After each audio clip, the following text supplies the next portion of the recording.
என் பேர் மேல்பேர். நான் 4ஆம் வகுப்பு படிக்கின்றேன். நான் இப்பொழுது கல்விக்கண் திறந்த காமராஜர் அவர்களை பற்றி நான் பேசப் போகின்றேன். காமராஜர் 1903ஆம் ஆண்டு ஜூலை 15ஆம் தேதி விருதுநகரில் பிறந்தார். அவரின் பெற்றோர் பெயர் குமாரசாமி மற்றும் சிவகாமி அம்மையார். அவர் இயற்பெயர் காமாட்சி.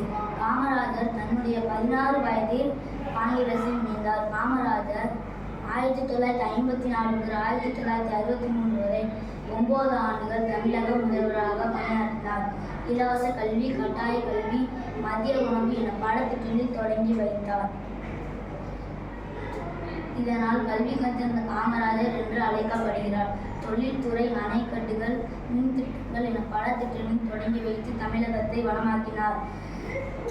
இவரின் ஆட்சி தமிழகத்தின் பொற்காலம் என போற்றப்படுகிறது. கல்வியின் நாயகனான காமராஜரை காலமெல்லாம் போற்றுவோம். நன்றி.